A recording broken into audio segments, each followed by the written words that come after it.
Banco Central de la República Argentina.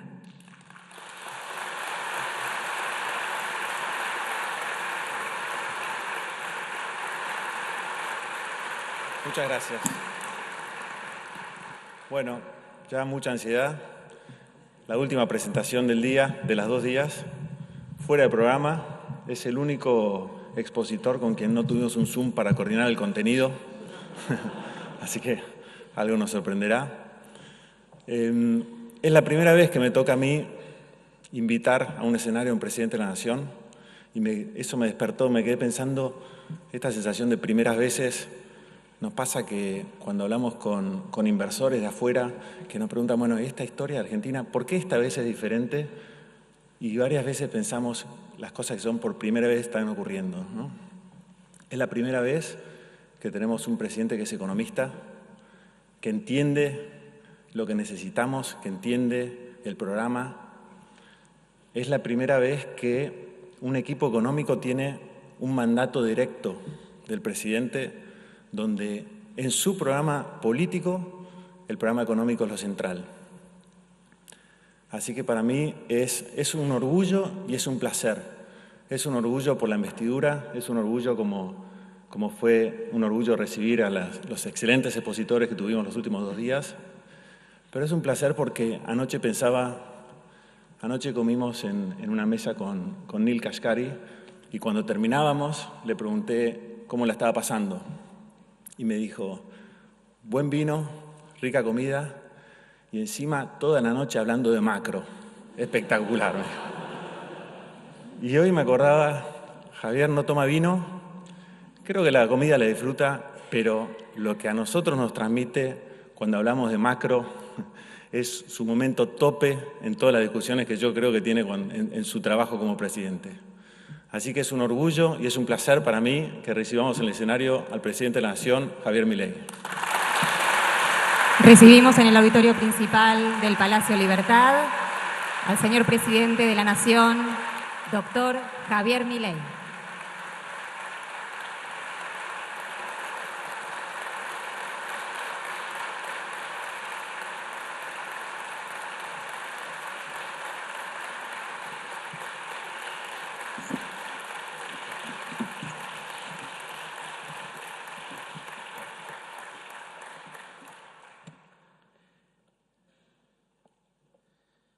Era más fácil, tenía accesorios, así que los voy a usar.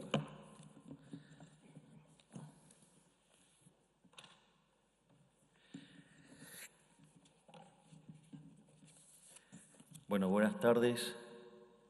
En primer lugar, muchas gracias a Vladimir, muchas gracias a Santiago por permitirme ser parte de estas jornadas. Muchas gracias a cada uno de los que están acá y que están interesados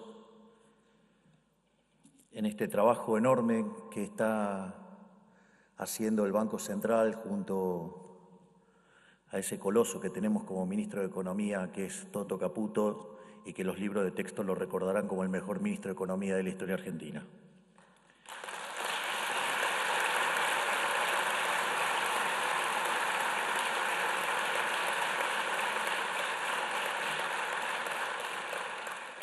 La presentación que voy a hacer consta de 3 partes.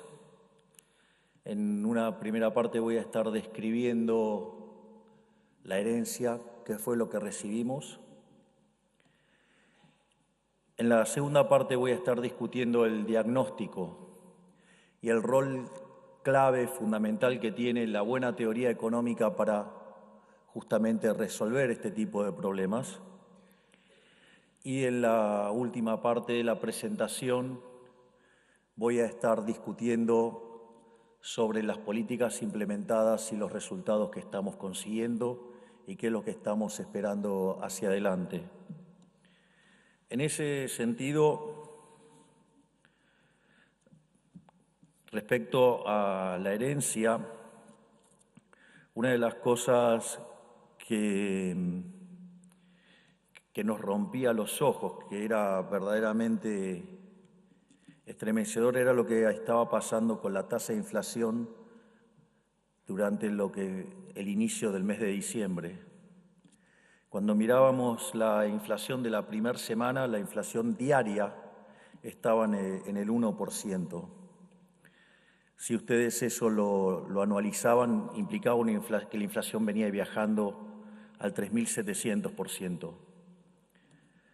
Estos números que voy a estar dando parecen exagerados, pero cuando yo les pase los desequilibrios monetarios que hubieran implicado convalidar estas, digamos, hubiera habido convalidación monetaria que hubiera permitido que esto se espiralizara y siguiera para adelante.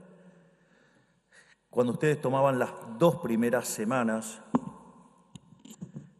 de diciembre, el ritmo ya venía al 1,2% diario, es decir, se había acelerado y eso en términos anualizados era 7.700. Por otra parte, tienen un dato concreto de lo que fue la inflación del mes de diciembre en precios minoristas, o sea, en precios al consumidor, que fue del 25,5%, y eso en términos anualizados está cerca de... No tengo bien calibrados los micrófonos porque me los estoy pegando todo el tiempo.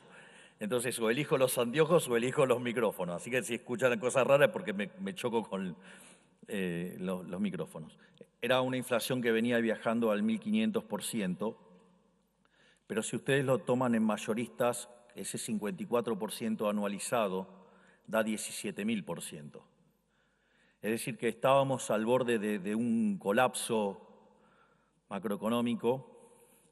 Además, no era solamente lo que uno estaba viendo, digamos, como síntoma de este problema de la tasa de inflación que se iba acelerando, sino que también estaba lo que eran los desequilibrios de inicio que podían dar la convalidación monetaria que convalidara la inflación precisamente.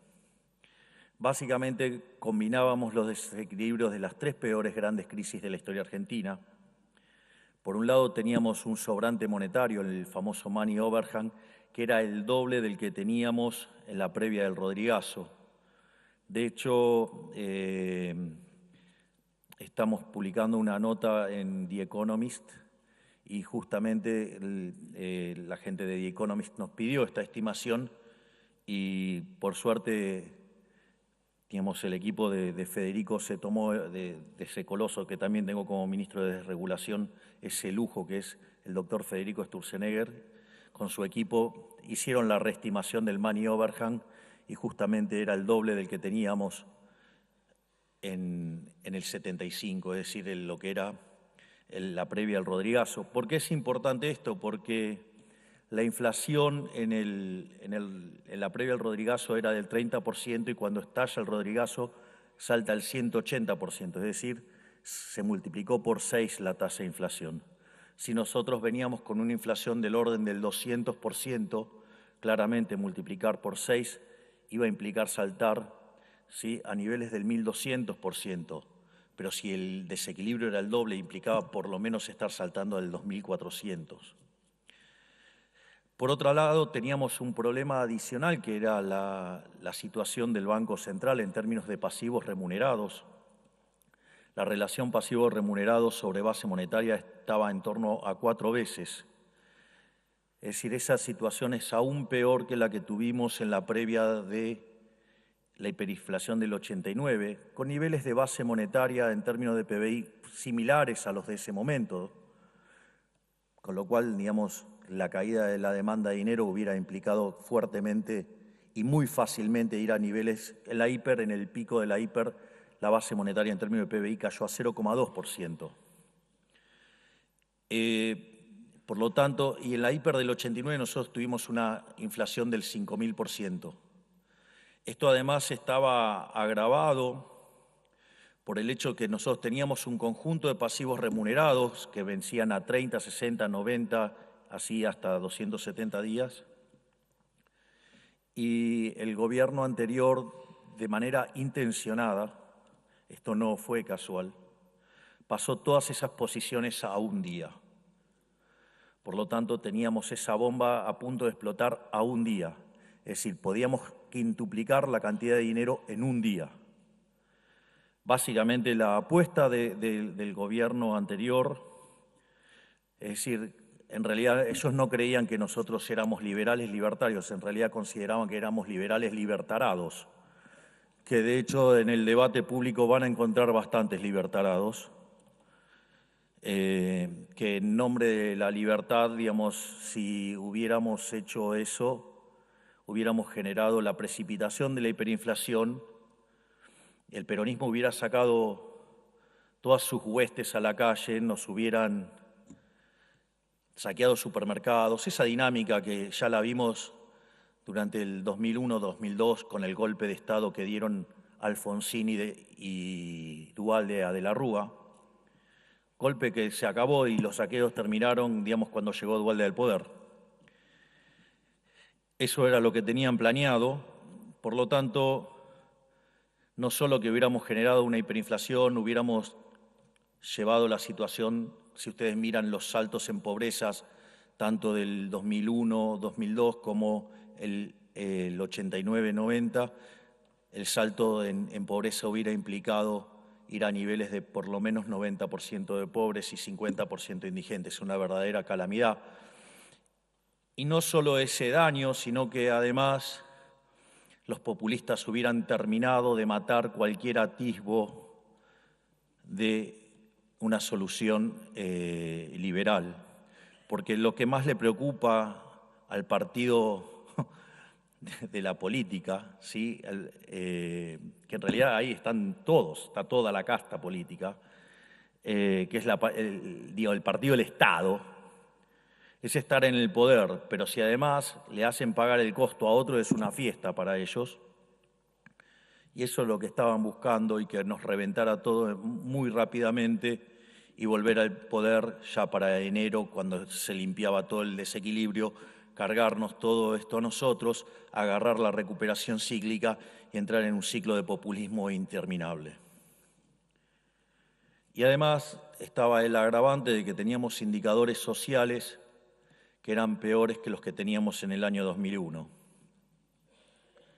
Al mismo tiempo teníamos desequilibrio de flujos, el déficit fiscal, sumando Nación, o sea, el Tesoro y el Banco Central alcanzaba 15 puntos del PBI, 5 estaban en el Tesoro y 10 se generaba en el Banco Central, que es el déficit cuasi fiscal, y por momentos la brecha cambiaria estaba en torno al 200%.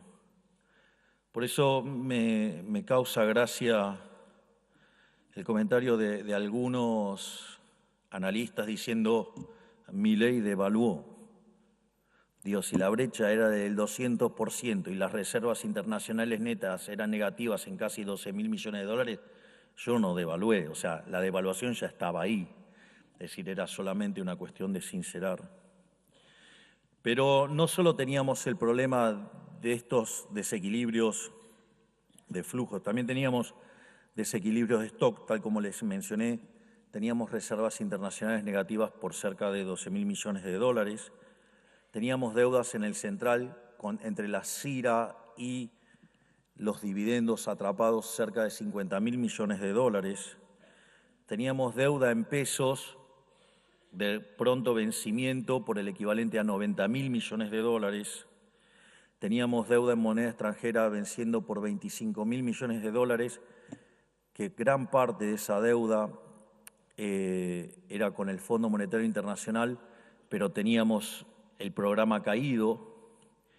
Y es interesante esto también porque en general cuando uno tiene una situación de incumplimientos recurrentes, recomponer esa situación con el fondo puede llevar entre 3 y 6 meses. Y la realidad es que el programa económico era tan sólido que en un fin de semana el Fondo Monetario Internacional nos dio la oportunidad de seguir adelante. Obviamente que lo hizo con reparos, que muchos hicieron sobre, por ejemplo, que era imposible alcanzar el déficit cero. Nosotros nos proponíamos alcanzar el déficit cero en el 2024, es decir, cuando terminara el 2024. Yo recuerdo que muchos economistas domésticos decían que era imposible hacer un ajuste de más de 1 punto del PBI, que era una locura, y todos los epítetos asociados a eso sobre mi persona y sobre todo sobre el hecho de andar con una motosierra. Pero demostramos al fondo, le probamos la consistencia de nuestro programa y la verdad es que las metas eran mucho más ambiciosas que la que proponía el Fondo Monetario Internacional, por lo tanto salió muy rápido. Y la realidad es que esto que parecía imposible lograrlo a lo largo de 1 año, nosotros lo logramos en 1 mes. Es decir, Argentina, que de los últimos 123 años tuvo déficit durante 113 y los 10 que no lo tuvo fue porque estaba en default, en el primer mes de gestión se logró el déficit cero. Logro que no hemos abandonado hasta el día de hoy y que no vamos a abandonar este año y que la ley que mandamos para el presupuesto parte de la base de déficit cero por primera vez en la historia argentina y lo vamos a cumplir a rajatabla y vamos a resistir todo lo que haya que resistir, porque cuando hubo que poner lo que hubo que poner sobre la mesa, jugándosela por el equilibrio fiscal frente a causas sensibles donde los populistas nos querían romper el equilibrio de las cuentas públicas, hicimos lo que teníamos que hacer, independientemente del impacto que eso podría tener en mi imagen, porque yo no vine acá para cuidar mi imagen y hacer vida política. Yo vine a arreglar los problemas de la Argentina y estoy dispuesto a pagar todos los costos que tenga que pagar. Y si le tengo que vetar a los jubilados, si le tengo que vetar, a los farsantes que defienden sus curros a través de la figura de las universidades con grandes mentiras, lo voy a hacer, porque mi compromiso con el equilibrio fiscal es inclaudicable, y así lo hice.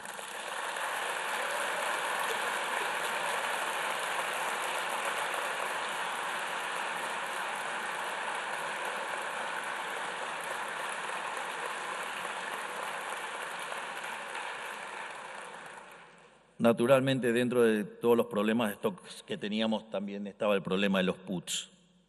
Pero ya recordarán lo que ha sido esa parte de la discusión. Por lo tanto, eso era lo que nos encontrábamos y estábamos frente a una catástrofe. Se necesitaba reaccionar fuerte, rápido. Afortunadamente, nosotros veníamos trabajando en un programa económico para tener una relación de consistencia muy fuerte y bueno, estamos domando a este toro salvaje. Entonces, ahora la segunda parte de esta presentación tiene que ver con el diagnóstico, es decir, y acá juega un rol muy importante lo que uno cree en términos de teoría económica y las consecuencias en términos de política económica.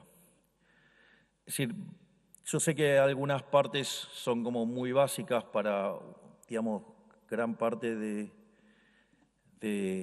las eminencias que están sentadas aquí y que les pido perdón de tener que escuchar cosas simples en algunas cosas, pero también hay un auditorio más amplio y hay estudiantes y creo que vale la pena algunos conceptos refrescarlos o tenerlos en cuenta. Y algunas cosas también debería ser bueno que las tengamos presente aún siendo profesionales y muy prestigiosos. Porque es la base sobre la cual nosotros pensamos este problema. Nosotros estamos convencidos sobre la naturaleza monetaria de la inflación. Es decir, la inflación para nosotros es siempre y en todo lugar un fenómeno monetario generado por un exceso de oferta de dinero, ya sea o porque sube la oferta o porque cae la demanda o porque ocurren las dos cosas a la vez, y eso genera una pérdida del poder adquisitivo del dinero, es decir, y todos los precios expresados en unidades monetarias suben. Ese es nuestro diagnóstico. Ahora, eso además, uno, dado toda esta discusión, digamos, porque así como estamos nosotros proponiendo esto, hay otros profesionales que consideran que la inflación es multicausal y todo ese tipo de cosas. La verdad que son hipótesis en las cuales yo no adhiero, pero eso es parte de otra discusión. Yo les vengo a contar, digamos, cómo la vemos nosotros, qué es lo que estamos haciendo, y después los que entienden de verdad, digamos, terminarán escribiendo la historia como corresponde. Entonces, la pregunta es, bueno, ¿de dónde sale esta hipótesis? Es decir, ¿cómo nosotros miramos este problema? Entonces, desde mi punto de vista, lo primero que hay que hacer, porque de hecho no es lo mismo definir la inflación como la suba generalizada de precios respecto a la pérdida del poder adquisitivo del dinero. Porque si el problema es la suba generalizada de precios, aparecen los cavernícolas de siempre que hace más de 4.000 años que fallan tratando de controlar precios. Al margen que eso tiene asociado un problema de teoría del valor, de creer que los precios son un margen sobre los costos, es decir, digo, un problema de teoría objetiva del valor, teoría que fue derrotada, digo, ya en 1871 con la aparición de Menger, digamos, cuando escribió sus principios de economía y política, y que además lo hizo en paralelo con William Stalin Jevons y con León Balrá. Yo quería mencionar a Balrá, ¿se imaginan por qué? León. Pero al margen de eso, entonces, uno debería pensar, ¿cómo sería el mundo sin dinero? Bueno, el mundo sin dinero lo estudiamos, se suele estudiar en la última parte de los modelos de los cursos de micro, en la parte de equilibrio general, que son los modelos de trueque. Entonces, ahora el problema es que ustedes en una economía de trueque se encuentran con dos grandes cuestiones no menores. Una es el problema de la doble coincidencia, es decir, que ustedes encuentren a alguien que quiere lo que ustedes tienen para vender en simultáneo que esa persona tenga lo que ustedes quieren, o sea, lo cual es un problema no menor, pero aun cuando ustedes encontraran a esa contraparte, hay un problema también de indivisibilidad, es decir, a mí me gusta el pan, como pan, y me encuentro con un panadero, pero probablemente no estoy dispuesto a darle una conferencia por 1 kilo de pan, y la cantidad de kilos de pan que implicaría una conferencia mía, al menos ahora, y espero hacer las cosas bien para que, digamos, poder vivir de esto cuando termine mi carrera política, dado que he renunciado a mi jubilación de privilegio, el primero en la historia.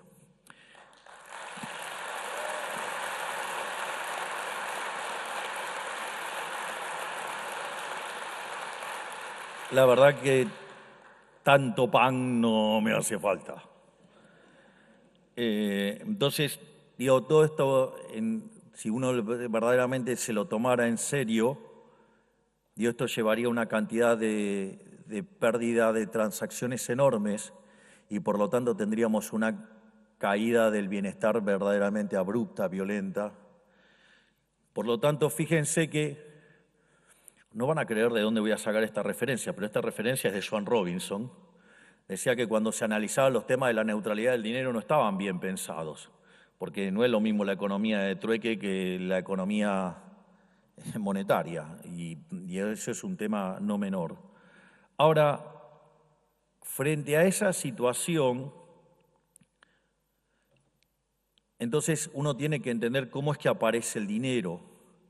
Y en realidad, digamos, no es que los individuos se pusieron a llorar porque no podían hacer transacciones y andaban penando por la vida, porque no, le trataron de buscar la solución. Y una de las cosas que descubrieron que había algunos bienes que se intercambiaban más que otros. Entonces, una de las cosas que descubrieron es que si iban y compraban ese bien que se intercambiaba más, les servía de manera indirecta para comprar el que querían definitivamente. Es decir, en realidad el dinero es un bien de intercambio indirecto que se utiliza para hacer transacciones. Entonces, por ejemplo, cuando el hombre era nómade, digamos, lo más importante durante gran parte de la historia de la humanidad era comer. Entonces, las cosas vinculadas a la alimentación eran importantes. Entonces, los hombres nómades hacían trueque, digamos, y tenían un dinero, si ustedes quieren, como bien de intercambio indirecto, y eran justamente el ganado. Utilizaban el ganado como bien de intercambio indirecto. Ahora, después el hombre se hizo sedentario y una de las cosas que comía mucho era pan, y el pan se hace con trigo. Entonces empezaron a hacer transacciones en trigo, no porque querían tener trigo, no porque querían acumular trigo, no porque deseaban tener un montón de trigo, sino que en realidad lo querían utilizar como bien de intercambio indirecto. Digo, en ese sentido, ustedes tienen distintas monedas, como el trigo, como el lino, como el café, como el tabaco. Siempre me resulta muy divertida una conferencia de Milton Friedman que habla de la hiperinflación de Alemania y dice, se usaban clavos y en un momento dice, se usaba coñac. Y dice, fue la definición de dinero más líquida que encontré en mi vida. Entonces, si ustedes se fijan, todos estos bienes cumplían dos de los roles que debe cumplir el dinero, que es ser unidad de cuenta y ser de medio de pago generalizado. Pero el problema con estos bienes es que es como un helado, ¿no? No tan violento, pero es como el helado, ¿no? Tiene tasa de interés negativa. O sea, usted el helado, si no lo comen ahora, se le derrite, con lo cual se quedaron sin nada. Estos bienes también, digamos, o sea, ya sea por el paso del tiempo, lo que fuera, digamos, iban perdiendo valor y consecuentemente no servían como reserva de valor. Y a partir de ese problema es que aparecen las monedas metálicas, ya sea el oro, la plata y el cobre. Pero más, y ahí, digamos, ustedes ya tienen las tres funciones del dinero. No voy a ir a todo lo que es la discusión de cuando aparece el dinero papel y todas esas cosas porque me voy a poner denso. Pero lo que a mí me interesa notar en esto, que es lo más importante desde mi punto de vista, que la demanda de dinero es una demanda derivada. Es decir, nadie demanda dinero porque sí. Nadie está planeando llevarse ni pesos, ni dólares, ni la moneda que se les ocurra al traje de madera. Nadie está pensando en eso. Es más, de hecho, digamos, la herencia es un error de cálculo. Entonces, dicho de otra manera, entonces, por lo tanto, la demanda de dinero es una demanda derivada, es una demanda espejo de lo que está pasando en el lado real. Ahora, fíjense que si yo lo pongo en estos términos, la demanda de dinero, ¿sí?, en cada momento del tiempo es función del consumo. Es decir, nada de estar poniendo el ingreso y la tasa de interés, lo cual es una aberración y lo voy a explicar también ahora. Porque si yo pongo todo el sendero de consumo, y eso me va a estar dando la demanda de dinero en cada periodo de tiempo, y yo trabajo en un modelo de equilibrio general, en este momento estoy trabajando en condiciones normales de presión y temperatura, sepamos, digamos, para poder, digamos, ¿cómo hacen para matar un elefante? De a poquito, ¿no? Bueno, esto es igual. En ese sentido, si ustedes miran un modelo de equilibrio general, las funciones de exceso de demanda, ¿de qué dependen? En la instancia final, de lo que Robert Lucas Jr., que en paz descanse, llamaba parámetros profundos. Es decir, dependía de las preferencias, de la tecnología y de las dotaciones. Si ustedes quieren, pueden poner como un elemento adicional, honrando a los premios Nobel que se conocieron recientemente, digamos, poner el sistema de propiedad para incluir las instituciones. Dicho esto, ese vector es constante. Y si ese vector es constante, digo, naturalmente la consecuencia es que el sendero de consumo es granítico. O sea, ustedes agarran, si quieren lo resuelven, digamos, aplicando el principio del máximo de Pontryagin, si lo quieren resolver Digo, lo pueden hacer discreto, también o continuo, lo aplican como se le da la gana, o no sé, resuelven Bellman, ¿sí? O digamos lo que se les ocurra, o Chow, si lo quieren resolver por el método de Lagrange, no sé, lo que quieran. Pero digamos, ese sendero es una roca, y por ende la demanda de dinero es granítica, porque es un espejo de eso.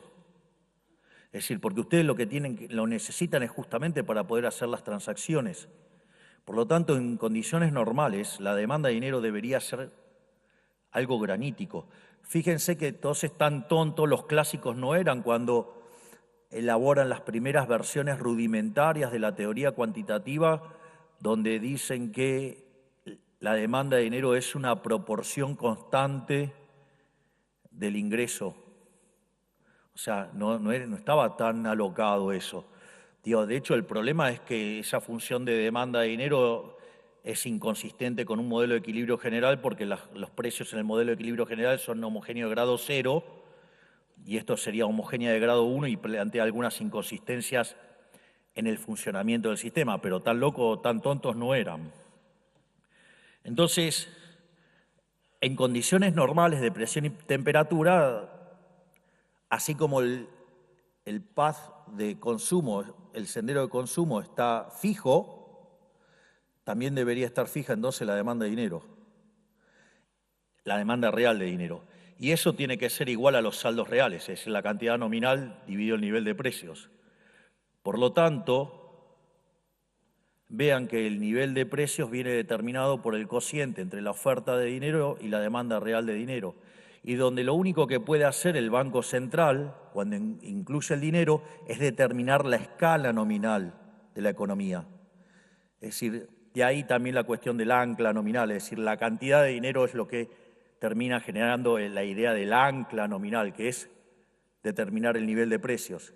Y obviamente que si la demanda de dinero está dada, si yo aumento la oferta de dinero, la consecuencia es que el poder adquisitivo de la moneda tiene que caer, es decir, suben los precios, es decir, esta situación donde la inflación es siempre y en todo lugar un fenómeno monetario generado por un exceso de oferta de dinero, ya sea o porque sube la oferta o porque cae la demanda, en este caso no cambiaron los parámetros profundos, no tendría por qué cambiar, y consecuentemente eso lleva a una pérdida del poder adquisitivo del dinero y todos los precios de expresión en unidades monetarias suben. Básicamente esa es la tesis central y de dónde deviene. Naturalmente, si uno piensa en estos términos, ahora porque para estar pensando esto, no vamos a estar haciendo seminario ni nada por el estilo. En especial, porque nosotros podemos estar haciendo todas las cuentas lindas y después están los orcos. Los orcos vienen y le hablan de la cuadratura del círculo, de la meretriz virgen y todas esas cosas. Entonces, esto, la consecuencia es, bueno, ¿qué pensamos en términos de política monetaria? Bueno, ustedes tienen dos formas de plantear el problema, una con dinero exógeno y otra con dinero endógeno. Una forma de pensar este problema es en el dinero exógeno es fijando la cantidad de dinero. Por lo tanto, cuando ustedes fijan la cantidad de dinero, automáticamente lo que están fijando es, en algún sentido, el nivel de precios, es decir, se acomoda a las condiciones del sistema de equilibrio general del lado real y les queda determinado el nivel de precios. Obviamente que estoy trabajando con funciones que son homogéneas de grado 0, no de grado 1. O sea, no es, estrictamente como la vieja teoría cuantitativa. En ese sentido, ¿qué es lo que ocurre? Si yo fijo la cantidad de dinero, la consecuencia natural es que si ahora a ese vector de preferencias, dotaciones y tecnología y propiedad, ustedes le permiten que haya progreso tecnológico, supongamos que un progreso tecnológico que lo pudieran describir de vuelta, exógenamente, de vuelta, después la vida real es más complicada. La consecuencia de eso sería que ustedes tendrían una economía que se expande, que crece, y por ende esa economía generaría deflación. Es Es decir, es una economía donde si la cantidad de dinero está constante y ustedes tienen cada vez más transacciones y más demanda de dinero, la contracara de eso, si M está fijo, ustedes deberían tener una deflación. Les aviso que el problema de la deflación es un problema en la literatura moderna, porque si ustedes van a la literatura previa al siglo XX, o sea, en el siglo XIX y más atrás también, esto no era algo que se discutía. Hay un libro maravilloso al respecto de Philippe Bagus que se llama Defendiendo la deflación, y no era un problema. Es un problema moderno porque estamos acostumbrados a vivir con inflación y además, o sea, quien plantea que es un problema, lo que está haciendo es insultar al sector privado. Es decir, yo no tengo la culpa, digamos, que un policymaker sea tan estúpido que no entienda que yo puedo hacer contratos en términos reales y neutralizarlos en términos de inflación. De hecho, una de las cosas que hicimos con el déficit cero es que justamente la política fiscal se mueva acorde a los ingresos y acorde, por ende, a la inflación y a lo que pase con el nivel de actividad. La otra es una regla monetaria. Es decir, ustedes fijan una forma en la cual crece la cantidad de dinero para que no haya deflación, porque básicamente en el caso anterior va a haber deflación, dado que no crece la cantidad de dinero y la economía crece, la deflación va a estar en línea con ese crecimiento de la economía. La otra es poner un crecimiento de la tasa de la cantidad de dinero y eso, en diferencia con lo que pase con la tasa de crecimiento, va a terminar determinando la tasa de inflación. Esto de vuelta, el mal de presión y temperatura, cuando empezamos a meter cosas se empieza a mover bastante más. Pero lo interesante es que ahí tendrían otro patrón, digamos, de movimiento. La realidad es que, ¿y quién fija esa tasa y por qué? De vuelta, ahí nos vamos a encontrar de vuelta con el tema de la fatal arrogancia. La primera pregunta es, ¿por qué es malo que haya deflación? Si la deflación es una forma de, digamos, es como una devolución de ingresos al resto de la población, sí, obvio, en contra del Estado. Eso está muy bien. Pero no solo eso, sino que además, si yo voy a fijar, ¿por qué lo voy a fijar? Digamos, ¿en base a qué? ¿Por qué lo voy a fijar? Porque la realidad es que si yo fijo la cantidad de dinero, entonces usted me dice, no, pero yo tengo unos tipos que son tan geniales que van a fijar la cantidad de dinero acorde a lo que la gente quiere. Y si lo puede hacer la gente, ¿para qué necesita un tercero? Que la gente elija su propio dinero y que determine la cantidad de dinero en función de lo que quiere y listo. Entonces el Banco Central si expande causa daño, si contrae causa daño y si deja la cantidad constante también causa daño, siempre causa daño. El tema es cuánto daño causa, la forma que menos daño causa es si no mueve la cantidad de dinero, pero eso es parte de otra discusión. Eso es un esquema de política monetaria. El otro esquema de política monetaria es los modelos de dinero endógeno. Sin lugar a dudas, el más conocido, el más popular, es en el cual se fija el tipo de cambio. ¿Sí? En lo que sería en la terminología de Julio Hipólito Guillermo Olivera, en sus trabajos sobre on passive money, o creo que la traducción es sobre el dinero pasivo, ahí habla de lo que se llama el patrón externo, ¿sí? Que es cuando ustedes fijan el tipo de cambio. Ahora, cuando ustedes van al caso de una economía abierta, de vuelta en un modelo muy simplificado, ustedes tienen la paridad del poder de compra, ¿no? Que los precios locales son iguales al tipo de cambio por los precios internacionales. Ahora, si yo estoy fijando el tipo de cambio y soy una economía pequeña, eso quiere decir que los precios locales están determinados. Entonces, si yo tengo determinado, y si a mí mi relación de la cantidad real de dinero, o sea, M sobre P es igual a L, que es fija, y ahora tengo por afuera P, entonces lo que queda determinado de manera endógena es M. Es decir, la cantidad de dinero dentro de la economía viene determinado de manera endógena en función de lo que esté pasando en materia inflacionaria afuera o lo que esté pasando con la demanda de dinero. Es decir, si a mí me aumenta la demanda de dinero, por ejemplo, yo voy a terminar expandiendo la cantidad de dinero. Esto no es menor, porque yo podría decir que entonces la base monetaria es igual a las reservas más el crédito doméstico, y cuando fijo el tipo de cambio, entonces si aumento el crédito doméstico, pierdo reservas. Digo, esto que parece una cosa bastante tonta, el kirchnerismo no lo aprendió. Y como consecuencia de ello, digamos, después cuando empiezan a perder reservas, entonces empiezan a poner controles de capitales. Pero lo importante es ver que el dinero ahora queda determinado endógenamente, porque dado P, que viene dado por la PPP, y dado L, que viene dado por la demanda espejo asociada al sendero intertemporal de consumo, ahí es donde me sale la cantidad de dinero para que justamente esto pueda mapear. Naturalmente hay otros mecanismos para pensar este problema, que son, digamos, este es uno de los tantos. Uno es el patrón mercancía. Fíjense que el patrón mercancía en algún sentido tiene algún parecido con esto, pero el patrón mercancía tiene una subversión, digamos, o una versión también ligada, que es lo que se llama el patrón salario.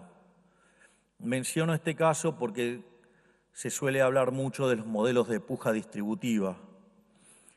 Entonces ustedes ahora el nivel de precios lo determinan como un markup sobre el costo laboral, neteado de productividad.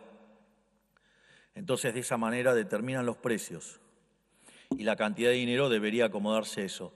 Entonces cuando aparece la puja distributiva, entonces el problema radica en que esa puja distributiva se manifiesta en de repente un nivel de precios más alto, y ese nivel de precios más alto requiere que haya convalidación monetaria para no pagarlos en términos de actividad. Básicamente es lo. Ahora, el problema de ese modelo, digamos, que de repente los otros no necesariamente lo tienen que tener, es el hecho de que tengo un problema de teoría del valor. Porque de vuelta, estoy diciendo que los precios son un markup sobre los costos. O puedo decir que es el costo laboral para plantear la puja distributiva. Y el problema con eso es que ahora estoy trabajando con una teoría objetiva del valor. Y ya sabemos que la teoría objetiva del valor, fue aniquilada. Por lo tanto, cada cosa que tiene que ver, actos de brutalidad, como lo que hacía el engendro soviético, que tenía gente controlando precios, entonces creía que sumando los costos, de ahí, sacaba el nivel de precios, y entonces andaba determinando quiénes eran los malos. ¿Se acuerdan del expresidente diciendo, hay diablos? Bueno, las fuerzas del cielo los mataron.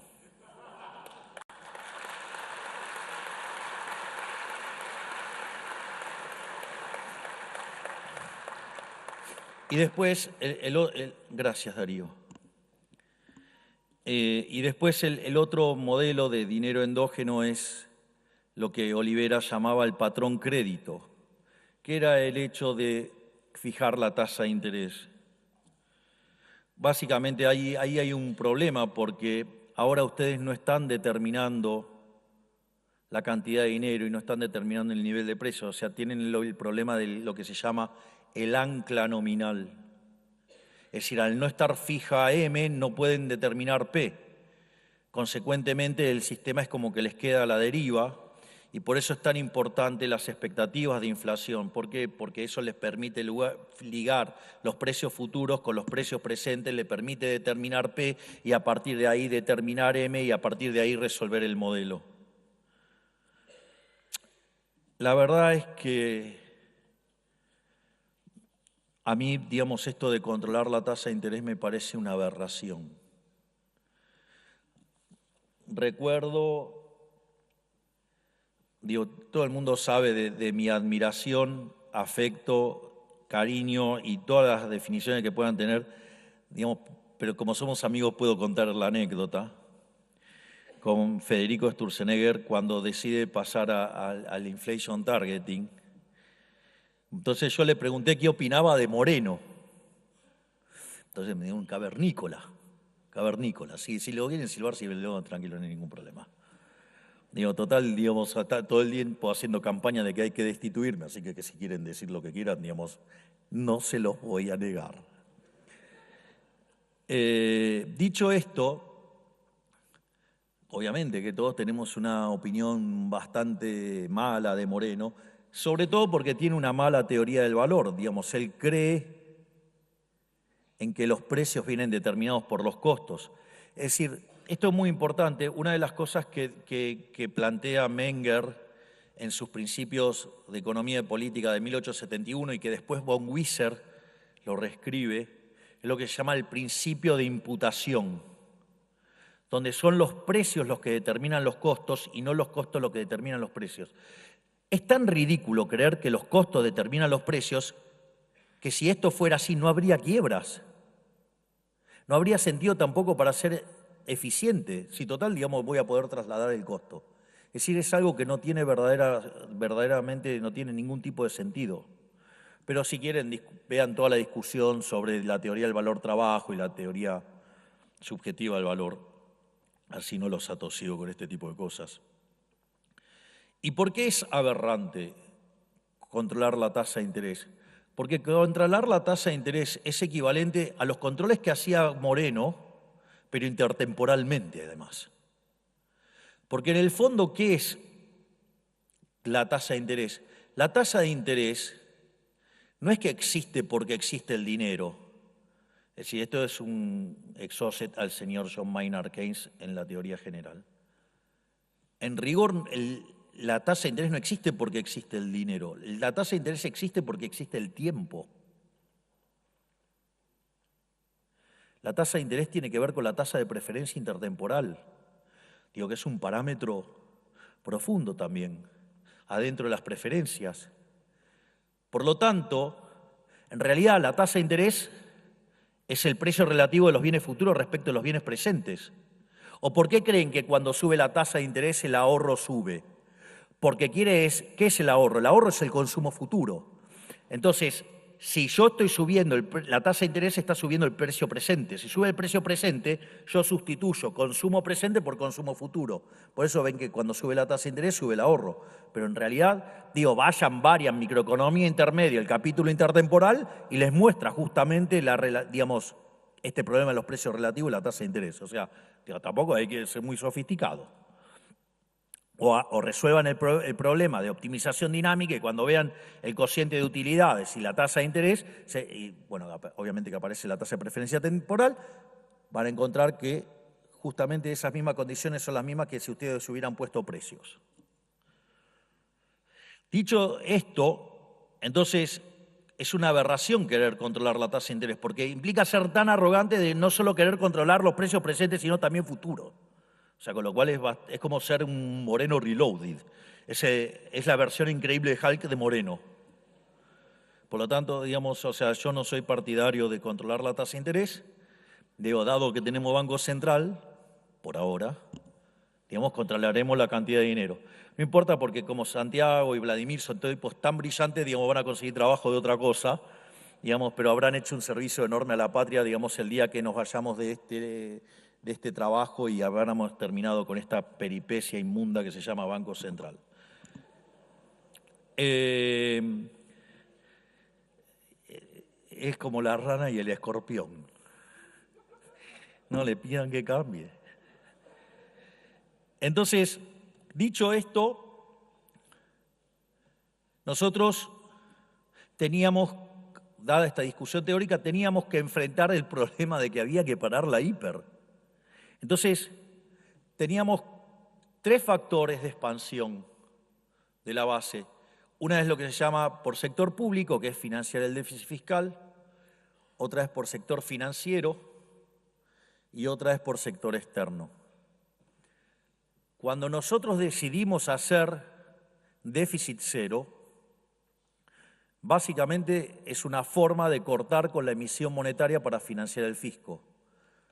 Si ustedes toman la metodología Cerro-Meloni, desde el año 1901 hasta hoy, Argentina tuvo 23 crisis. De esas 23 crisis, 21 tienen origen fiscal, donde el déficit fiscal puede ser grande o extravagantemente grande. Los casos extravagantemente grandes son el caso, por ejemplo, del Rodrigazo, con 14 puntos del PBI en el 75, la tablita cambiaria en el 82 con 11 puntos del PBI, la hiperinflación de Alfonsín con 8% en el 89, la convertibilidad en el 2001 con 7. Bueno, nosotros en el consolidado teníamos 15, para tener un orden de magnitud nada más. En ese sentido, era fundamental cortar el déficit fiscal y de ahí el déficit cero para terminar con la emisión de tipo fiscal. Ahora, en lo que tenía que ver con el cuasifiscal, nosotros teníamos dos fuentes. Y eso lo logramos en el primer mes, ¿no? Cerrar el grifo fiscal. Había que terminar con los pasivos remunerados, porque el problema de los pasivos remunerados era un tema no menor, porque lo que nos generaba era más déficit cuasifiscal y mayores, o sea, incrementaba la cantidad de dinero futura, porque en el fondo todos esos pasivos remunerados eran emisión futura, por lo tanto eran inflación futura. Entonces, básicamente había que cortar esa forma de que se espiralizaran y que crecieran esos pasivos remunerados, que nos estaban generando déficit fiscal por 10 puntos del PBI y hacía, digamos, que la economía verdaderamente fuera un tembladeral. Y acá, digamos, es importante tener esta discusión, porque muchos economistas sugerían que esto se frenaba subiendo la tasa de interés. Y si nosotros hubiéramos subido la tasa de interés, hoy no estaríamos hablando de cómo estabilizamos, sino que hubiéramos estado hablando en el último tiempo del carry trade, hubiéramos estado hablando de la relación. Hoy los pasivos remunerados probablemente serían 10-1 con la base monetaria. Estaríamos discutiendo cuándo es la hiperinflación o cuándo se iba a expropiar esa posición de títulos. Por lo tanto, si alguien está partidario de la tasa de interés, quiero decirle que le hemos propinado por lo menos una derrota, que nosotros lo hicimos, digamos, no usando la tasa de interés como mecanismo, porque si hubiéramos utilizado la tasa de interés y hubiéramos dicho lo que decía el Fondo Monetario Internacional y lo que decían muchos economistas locales, hoy estábamos en una hiperinflación. Nosotros lo que hicimos fue otra cosa. Básicamente, frente al desequilibrio cambiario, hicimos una corrección donde el tipo de cambio se aproximara al de mercado.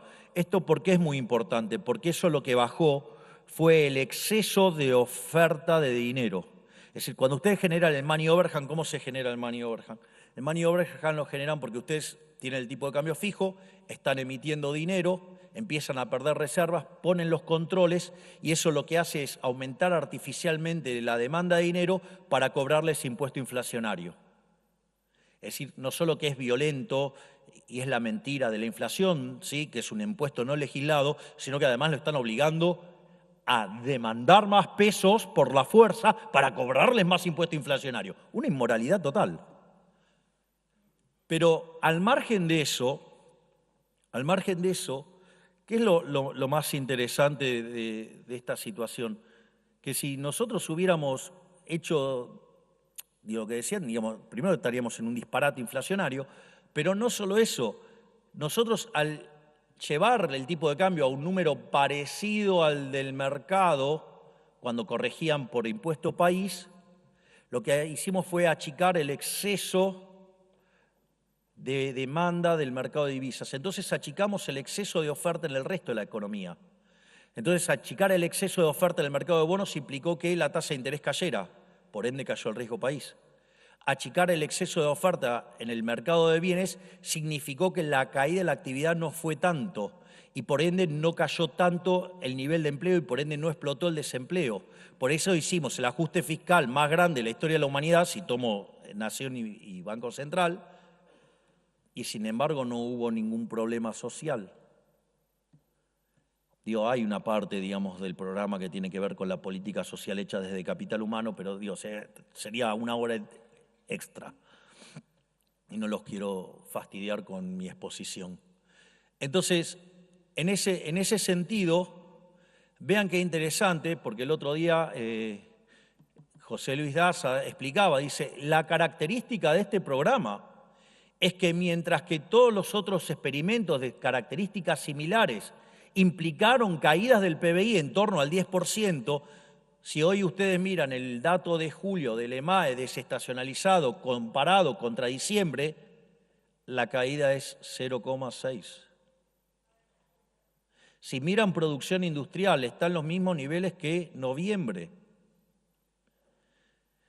Si ustedes miran lo que hicimos, por ejemplo, en el año 2002, el PBI cayó 10,9%, pero en el segundo trimestre, que es cuando ocurre el ajuste, cayó 16%. Miren si no es un gigante el ministro de Economía que tengo.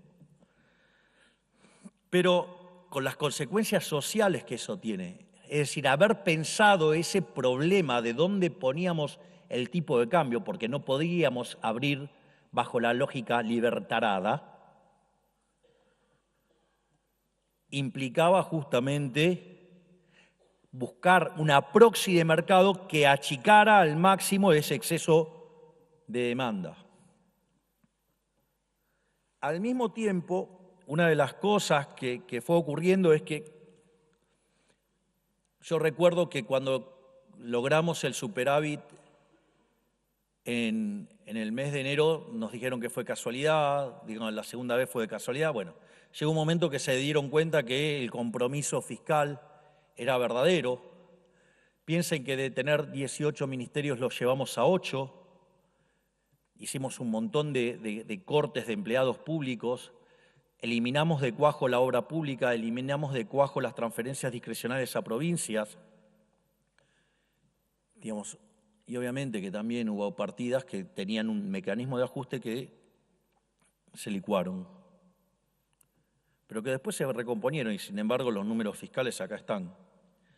Entonces, eso permitió mostrar que la política del déficit cero trabajaba y que estaba trabajando en serio. Y déficit cero implica que yo no estoy tomando nueva deuda, es decir, puedo estar roleando la deuda, pero no estoy tomando nueva deuda. De hecho, les comento que en los últimos 40 años un solo gobierno bajó la deuda de manera de mercado no compulsiva, no con quitas en las renegociaciones. Nosotros, 20.000 millones de dólares.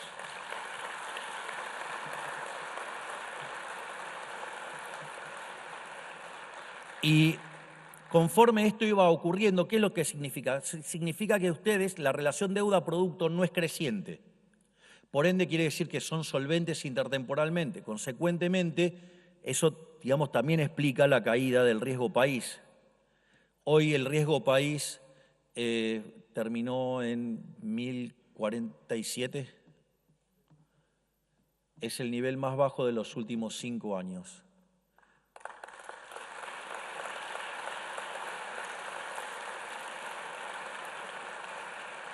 Es más, cuando estábamos con la discusión del tema de universidades, porque más que nada por lo que implica en términos de señal entregar el déficit fiscal,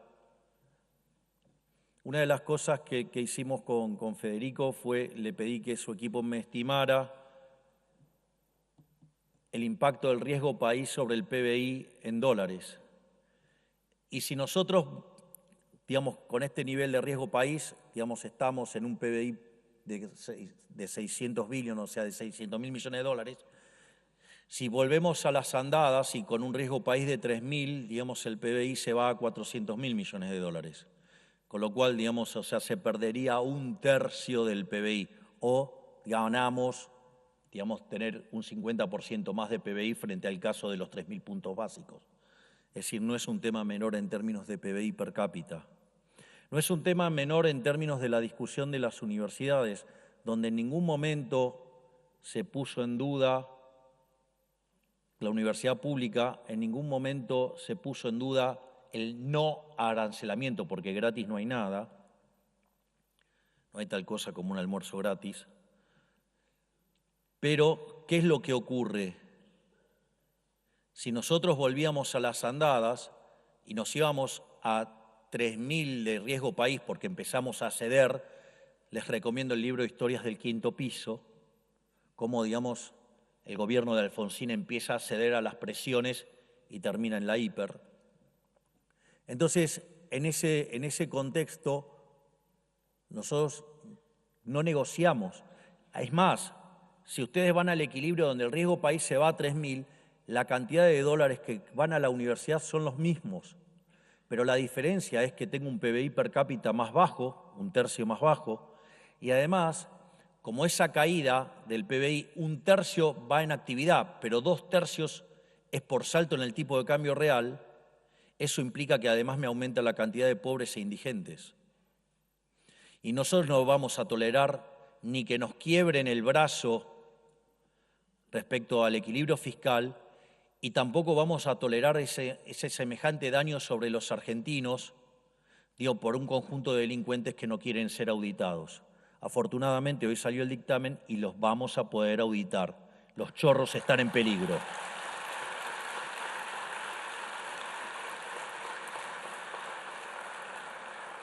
Y conforme avanzábamos en el equilibrio fiscal, ahí es donde entró este gigante que está acá, que es el doctor Pablo Quirno, y empezó a poner la deuda en el lugar que siempre tuvo que estar, que esa deuda era deuda del Estado Nacional, era deuda del Tesoro. Es decir, ¿qué era lo que pasaba? Se generaba déficit fiscal, buscaban algún artilugio para que se emitiera dinero, ese dinero entraba a la calle y después lo querían esterilizar por otro lado pagando tasa. Pero ese problema que estaba en el déficit del cuasi fiscal en realidad era no haber sincerado lo que estaba pasando con las cuentas del Tesoro. Y conforme fuimos mostrando nuestro compromiso con el equilibrio fiscal, al margen que el salto devaluatorio implicó que lo que nosotros necesitábamos era arbitrar la tasa en dólares, eso implicó una tasa de interés real en pesos negativa, lo cual además nos permitió ir licuando los pasivos remunerados y otra parte llevarla al Tesoro. Y de lo que nadie hablaba y de que todo el mundo decía que era imposible de resolver, entre este gigante que es Santiago Bausili y Pablo Quirno lo arreglaron en 7 meses. Miren si no voy a estar orgulloso de mi equipo.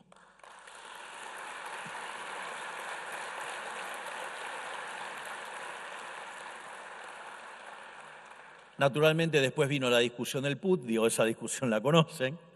Nosotros en ese momento habíamos pasado a discutir, es un discurso en el cual estoy en la Bolsa de Comercio de Buenos Aires y hablo de exceso de oferta cero. Básicamente lo que estaba diciendo ahí era solamente vamos a emitir por sector externo. Porque si ustedes se fijan, cuando estuvimos hablando de dinero endógeno, en el caso de patrón externo, ustedes solamente incrementan la cantidad de dinero contra demanda de dinero. Ese vendría a ser el argumento. Entonces, ese dinero, no genera pérdida del poder adquisitivo del dinero, o sea, eso no genera inflación. Ahora, nos dimos cuenta que estábamos equivocados. La verdad es esa. ¿Por qué? Porque eso es un sistema libre, pero esto tampoco está en los libros de texto, así que por ende, esa cuestión autoflagelante que tengo, mi amigo Alejandro Rosícero me dijo, ¿pero está en los libros de texto? No. ¿Y entonces de qué te lamentás?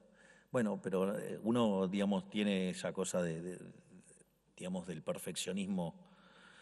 Y lo que nos dimos cuenta es que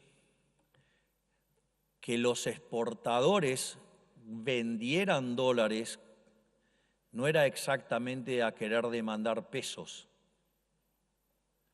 Porque, en el modelo tradicional, ustedes tienen una operación en pesos que quieren hacer, toman sus dólares, con esos dólares compran los pesos y con esos pesos hacen la transacción. Entonces, esa demanda de dinero está mapeada contra una demanda transaccional y eso no genera problemas en términos de poder adquisitivo del dinero.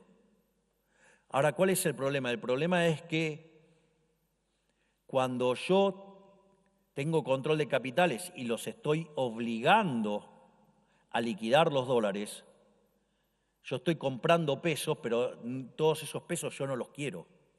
Y la consecuencia es que ahora sí sobran pesos y genera inflación. Entonces, a partir de ese momento nosotros decidimos, frente a una situación muy compleja y que, digamos, había toda una idea de que el tipo de cambio ya se iba ese lunes a 2.000 pesos, nosotros, recuerdo que con Toto estábamos viajando hacia lo que fue mi presentación en Sun Valley y ahí, digamos, con Toto y con Santiago, digamos, por video, llamada, decidimos cambiar el esquema de política monetaria e ir directamente a emisión cero. Sabíamos que corríamos el riesgo de que igual así nos atacaran, pero teníamos la convicción férrea de que si no modificábamos la cantidad de dinero, tarde o temprano le íbamos a ganar al mercado. Hoy el tipo de cambio está en 1.150 y está lleno de mandriles economistas.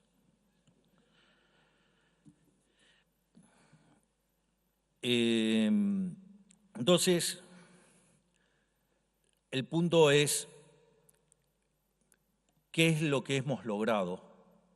Bueno, lo que hemos logrado es que la inflación mayorista sea del 2,1%, es decir, que pasamos de 17.000 a 28%.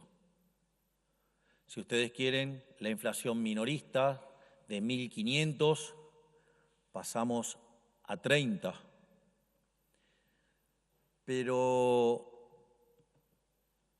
lo más interesante es que por diseño de política hay una parte de la inflación que es inflación inducida, que tiene que ver con la tasa de devaluación pactada y la inflación internacional. Digo, yo la voy a redondear en 2,5, pero es un poco menos hoy. Entonces, si mi último dato de IPC es de 3,5, quiere decir que la inflación verdadera del programa, la verdadera inflación monetaria que está generando el programa es de 1 punto. Es decir, si yo sacara el crawling y, digamos, automáticamente ese 2,5 desaparece y por lo tanto me queda solamente 1 punto de inflación. Quiere decir que la inflación hoy, la inflación del programa viene viajando al 13% anual. Es decir, con lo cual, si lo toman en términos de IPC o de IPM, digamos, si corrigen por la pauta cambiaria, ustedes van a tener que estamos hablando de niveles de inflación que oscilan entre el 13% y el 25%. ¿Y por qué esto es importante? Porque este milagro, en términos de baja de inflación, lo logramos sin que haya una hiperinflación. En general, digamos, es más, los dos programas exitosos previos, justamente hubo un fuerte proceso inflacionario antes, que implicó una fuerte licuación de los saldos reales y consecuentemente no había mucho más para que caiga la demanda de dinero y por lo tanto, digamos, era mucho más fácil estabilizar. Lo hicimos sin expropiación. Por eso a mí muchas veces me causa gracia cuando nos decían, no, bueno, ¿qué día vas a hacer esta cosa? Digo, no entienden. No soy comunista, no soy un dirigista. Yo no creo en eso de estar fijando precios, fijar salario, fijar tasa de interés, políticas sectoriales. No, yo soy liberal. Y lo único que puedo hacer como liberal es que mi programa económico tiene una política fiscal, déficit cero, una política monetaria, emisión cero, y un tipo de cambio que todavía no es libre hasta que no termine de corregir los desequilibrios de stocks. Y esto también es importante. Además, no controlamos precios, no controlamos el tipo de cambio y además hicimos una recomposición de precios relativos. Hoy los precios de los regulados ya cubren el 80% del precio del costo. Es decir, algo que parece un tema menor, pero no lo es. Entonces, y con todo eso logramos bajar la inflación. Y está en un rango, si ustedes quieren, desde el 13 al 25. Entonces,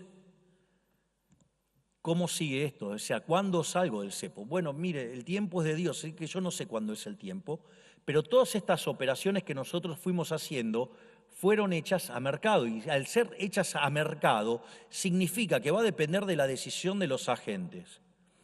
Ahora, lo más interesante es que cuando la inflación observada va tendiendo a la inflación inducida, ¿qué es lo que pasa? Va desapareciendo la inflación. Y si va desapareciendo la inflación, quiere decir que el money overhang va desapareciendo.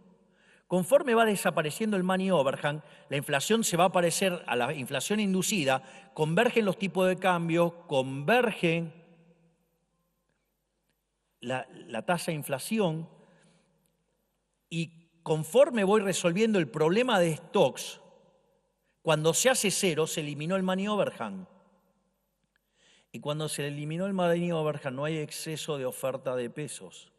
Y si no hay exceso de oferta de pesos, puedo abrir el cepo aun cuando no tenga dólares, porque voy a un sistema de tipo de cambio flexible. Obviamente, ¿de qué va a depender? Digo, de cómo los agentes van manejando esta dinámica hasta que desaparece la inflación del programa. Es decir, solo queda la inducida, levantamos los controles. Obviamente que mientras eso ocurre vamos a terminar de resolver los problemas de los stocks, porque esa dinámica no ocurre de manera independiente de lo que está pasando con el resto de los stocks. Y ese día abrimos el cepo. ¿Cuándo? No lo sé, pero va a pasar cuando se den todo ese conjunto de condiciones. Dicho esto, el punto es cómo sigue esto para adelante, ¿no? Porque la cuestión es, ok, nosotros hemos fijado la base monetaria amplia, y la base monetaria observada, digamos la tradicional, el formato tradicional va creciendo. Pero eso va creciendo conforme a qué. Digo, por ejemplo, ¿cómo se da el desarmado del EFIS y demás? Supongo que ustedes tienen una empresa, ven que se les está recuperando la demanda. Cuando ven que se les recupera la demanda, ¿ustedes qué van a hacer? ¿Van a perder posición de mercado o van a salir del money market? Van a salir del money market. Cuando salgan del money market, el banco les tiene que entregar el dinero. Cuando les tiene que entregar el dinero, se da vuelta y le dice al banco, le pide al Estado que le pague la LEFI. Entonces, ¿ustedes ahí qué tienen? Tienen una expansión endógena de la cantidad de dinero. ¿Para qué? Para financiar el movimiento de actividad. En paralelo, lo que va a pasar es que cuando el money overhang desaparezca, también lo que va a terminar desapareciendo, ¿qué es?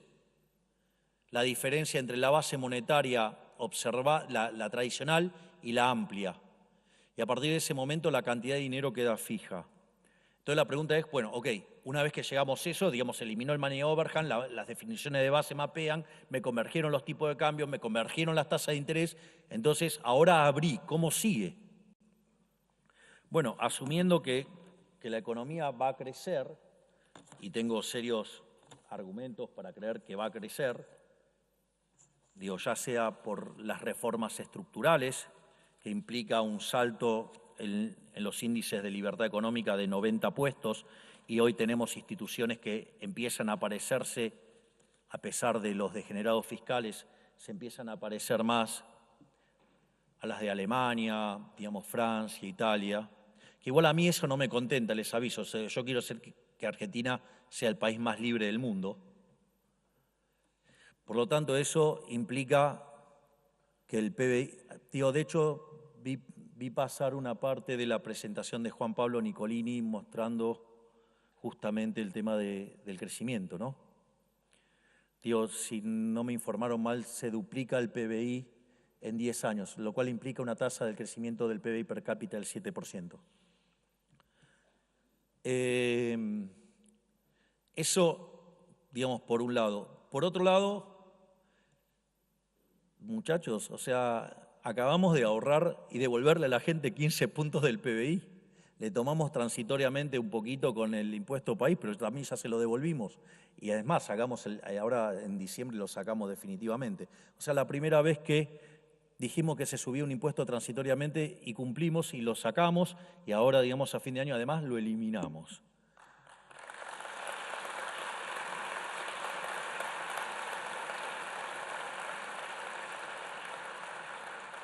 Además, la continua baja del riesgo país va a implicar tasas de descuento más bajas. O sea, fíjense todo lo que subieron los activos financieros argentinos. Bueno, si ustedes piensan en términos de Q de Tobin, digamos, el valor de mercado es muy superior al de reposición. Acá se viene una furia de inversiones. Y ni que hablar con lo que tiene que ver con el RIGI, que ha anunciado más de 50.000 millones de dólares de inversiones. Pero no solo eso, sino también que hay cuestiones que potencian la demanda de corto plazo, ¿no? Y que fíjense que hoy el dato de capacidad instalada, digamos, hoy ya subió a 61,3%, es decir que hay una recuperación de la demanda y eso es porque hace 5 meses seguidos que el salario real y las jubilaciones en términos reales vienen subiendo, ¿sí? Y además hubo que revertir el ciclo de stocks, por lo tanto, digamos, tenemos elementos coyunturales, ya sea la recomposición de salarios y jubilaciones en términos reales, como la reversión del ciclo de stocks, más factores estructurales que tienen que ver con el RIGI, que tienen que ver con el aumento del ahorro dentro de la economía, con la baja del riesgo país y las reformas estructurales. Por lo tanto, digamos, cuando tomemos conciencia de mantener este rumbo, 10, 20, 30 años vista, vamos a estar hablando del milagro argentino. Muchísimas gracias. Señoras, señores, agradecemos las palabras del señor Presidente de la Nación en este cierre de las Jornadas Monetarias y Bancarias 2024.